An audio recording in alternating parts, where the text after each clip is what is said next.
built definitely a lot of confidence for me.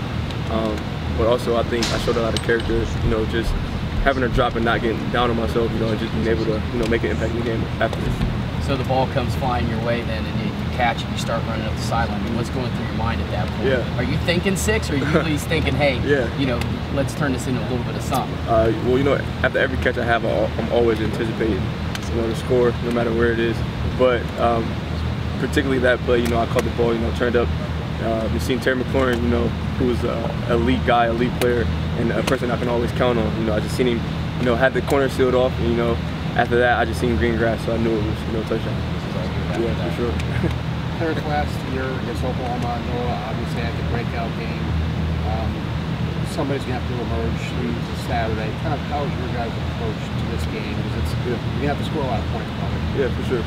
Well, our approach to this game is it's the biggest game this year that we're going to play. You know, it's a big-time opponent, top 10 matchup. And, you know, we have to prepare that way.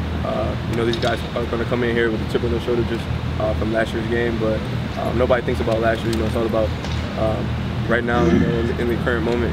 And you know, we're going to prepare just like we prepare for any other week, but it's definitely a big-time game.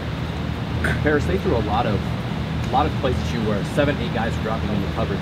Was that good preparation, do you think, for the rest of the season for what you have to see? Yeah, I honestly think that we're going to definitely see a lot of that. But you know, we prepare for that, you know, week in and week out.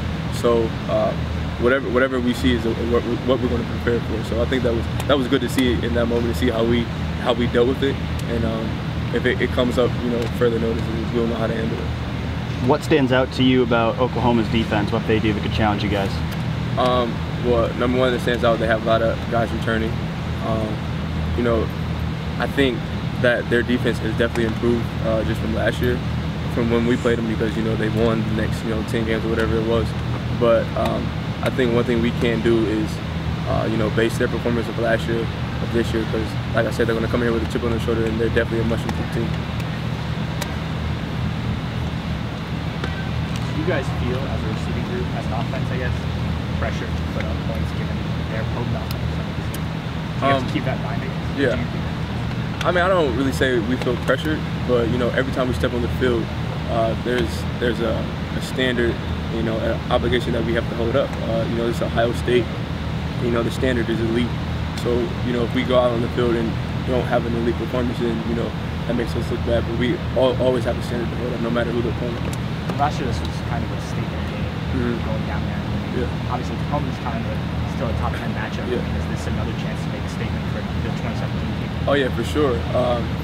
Like I said, it's the biggest game we have, you know, coming up, and yeah, it's a top 10 matchup, and like I said, they're going to come in with a chip on their shoulder. You know, it's a great Oklahoma team coming into our house. You know, it's as big as it can be. College game day is going to be there. You know, it's a big stage, bright lights come on. You know, we have to perform. Parris, you were running back from high school. You obviously not taking advantage of the passes you've caught here, kind of, you know, making that transition. Are there still times that you feel like an ex-running back, or how long did it take you to feel like the receiver and the ball, catching the ball naturally is something that something I did here? Well, I feel like myself, you know, my ball skills have been night and day from what they were when I got here. But it's always room for improvement, and, you know, I work every day at that. That's something I never, you know, get complacent with, and it's something I feel like I can do better with. When you watch the tape over the last Saturday, what did you see that you wrong? Yeah. Well, the way I tried to catch it first was really dumb. I honestly don't even know what I was doing, why I tried to catch it like that. Yeah, over the shoulder, because I mean, I couldn't see the ball all the way into my hands. I should have just framed it, you know. But it's a mistake I made, and it's a mistake I'm going to fix. Parris, I know a lot's been made about the deep ball. Yeah. Do you guys feel that you could consistently create an explosive passing offense without hitting that? If you are hitting you guys like KJ on those crossers where you just get the ball in front of them, can a team find the success you guys hope to have by relying on that kind of explosive offense? Yeah. I think most definitely. I think a big thing for us is, you know, just executing whatever play is called, no matter if it's a deep ball, no matter if it's a cross route, shallow route, whatever. I think the mentality and the anticipation in our room needs to be every time we touch the ball, we have to make a play, no matter what it is. But I definitely think that can be, you a part of our game that we can turn into a big time impact.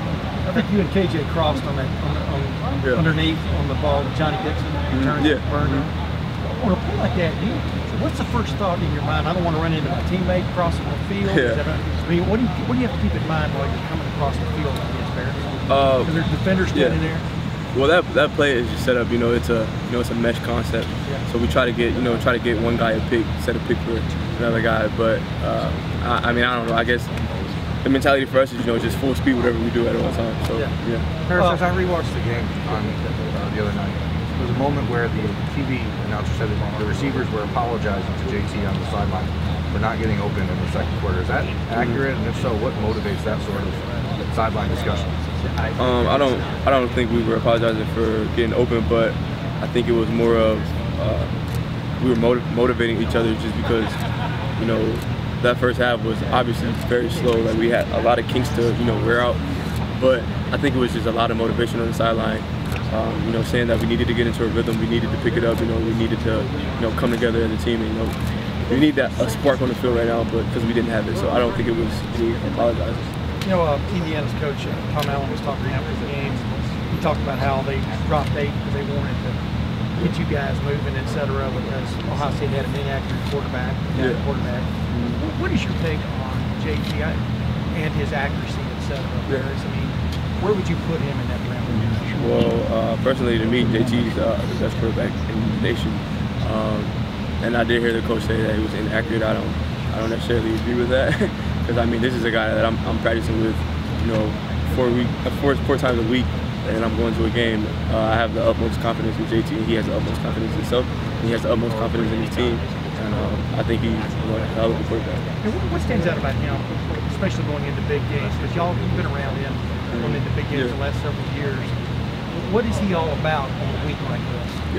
Well, on a week like this, JT's leadership is next level. He's the quarterback of the offense, but his leadership goes a long way. He's always making sure guys are where they're supposed to be. What we're doing, he's making sure everything's set.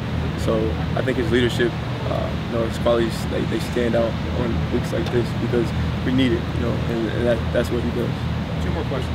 Parris, is there any motivation factor when you hear another coach say that about your quarterback to kind of propel you guys to want to do better as the weeks in the season wear on, or is it just business as usual? I think it's just business. No matter where you go, no matter what you do, no matter where you at, it's always going to be someone else, an outsider, looking in on us. But we try to eliminate and just ignore all the opinions that people, just the opinions that people have, because internally, we are what we are. We do what we do, so we don't pay attention to stuff like that. He said he doesn't necessarily have a chip on his shoulder, but he was kind of a little rooted. He's got coaches saying what Allen said about him now. Does he have a chip on his shoulder? Like in a good way. I'm not talking about honestly, I don't think he does. I just think JT just every time he steps on the field, he just goes to work. Like I said, he's one of the best leaders on our team, and I honestly don't think he has a chip. I just think he's JT Barry. He just does what he does. Thanks, Parris. No problem. Thanks, Parris.